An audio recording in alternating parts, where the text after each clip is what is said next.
Hello, everyone. It's Miss Simmons, and today we're reading Chapter 8 of The Mouse and the Motorcycle, and it's called A Family Reunion. The next thing Ralph knew, his mother was shaking him by the shoulder. "Wake up," she said. "Ralph, wake up. Room service has brought us another meal." Room service? Ralph rubbed his eyes, not believing what he had heard. Room service has brought our dinner? Yes, a real feast, a whole blueberry muffin and a chocolate chip cookie, said Ralph's mother. "Get up, we're having a family reunion." It all came back to Ralph. "Oh, room service," he said, understanding at last. "You mean the boy, Keith. He is room service to me." Ralph's mother sounded happy and carefree. Ralph sat up. Already his aunts and uncles and many squeaky cousins were arriving by the secret paths and the space between the walls. It was a long time since anyone had had enough food for family reunion, and there was rejoicing in the mouse nest for everyone but Ralph. He was thinking of the motorcycle he had lost and the promise he had broken. He had a dull, heavy feeling in the pit of his stomach, and he did not feel like celebrating.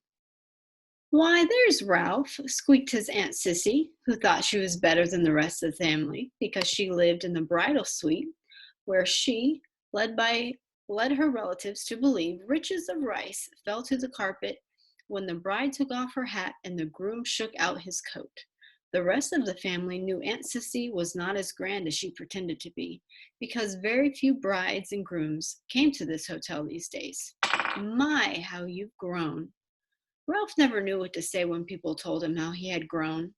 "Well, well, if it isn't Ralph," said Uncle Lester, who had a nest inside the wall of the housekeeper's office, where the maids dropped donut crumbs every morning at 10 o'clock when they had their coffee. "What's this I hear about you riding up and down the halls on a motorcycle?" Uncle Lester had a way of saying the wrong thing at the wrong time. "My land, a motorcycle," said old Aunt Dorothy. "Isn't that pretty dangerous?" Wouldn't wouldn't mind riding one myself if I were a few years younger," said Uncle Lester. All the little cousins came crowding around Ralph. "Show us your motorcycle," they squeaked. "We want to ride it. Come on, give us a ride on your motorcycle, Ralph." "Huh, Ralph? Come on, Ralph, please." Ralph knew he was expected to be polite to all his relatives, even the squeaky little cousins. Well, embarrassed and ashamed, he looked down at the floor. "I sort of lost the motorcycle in a pile of sheets and pillowcases." "Lost the motorcycle? Oh, Ralph," cried his mother, genuinely alarmed. Ralph knew what she was thinking.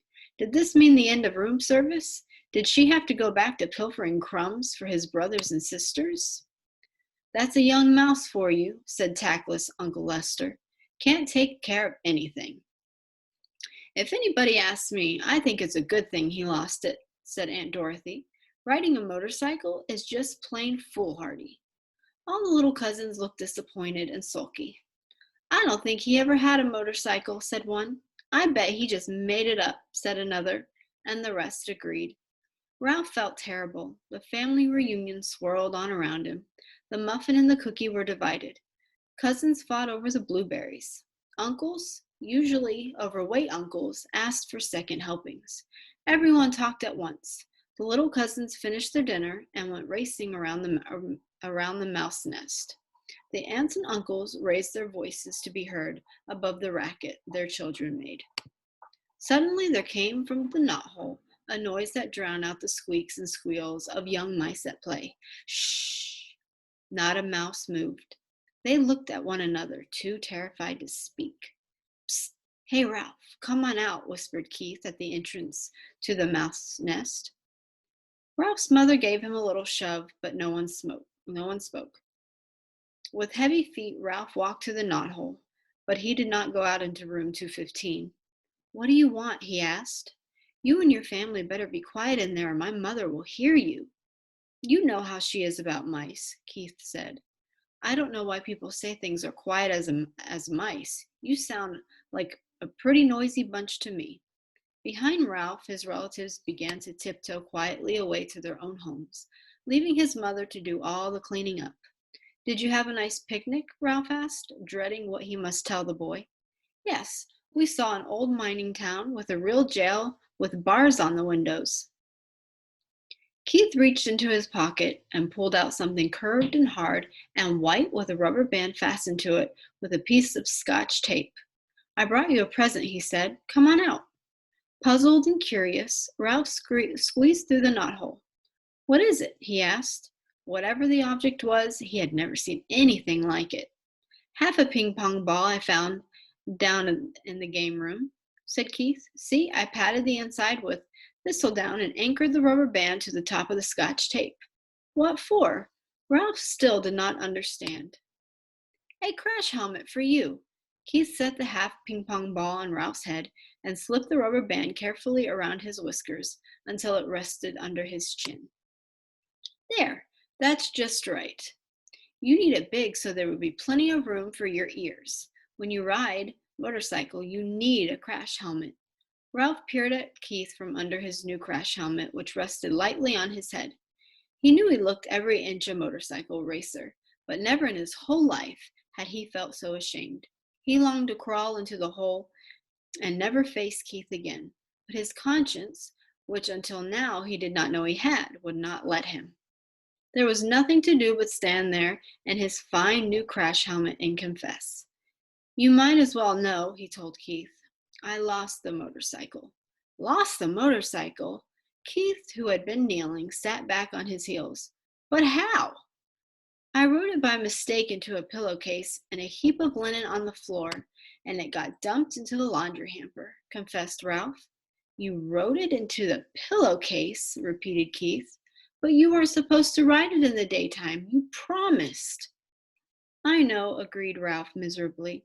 I didn't exactly mean to ride it, but you did. Keith's voice was accusing. Well, you see, the maid was vacuuming under the bed, and began Ralph, and stopped. Oh, what's the use? I wrote it and I lost it, and it's probably gone to the laundry by now, and I'm sorry. The boy and the mouse were silent. Both were thinking about the little motorcycle with its clean lines and pair of shining chromium exhaust pipes. That motorcycle was my very most favorite of all my cars, said Keith. I saved my allowance and bought it myself. Ralph hung his head in his crash helmet. There was nothing more he could say. It was a terrible thing he had done. I guess I should have known you weren't old enough to be trusted with a motorcycle, said Keith. The boy could not have said anything that would hurt Ralph more. And that is the end of chapter 8. Tomorrow will be chapter 9, so check in on YouTube tomorrow for chapter 9, and I will see you guys in a couple weeks.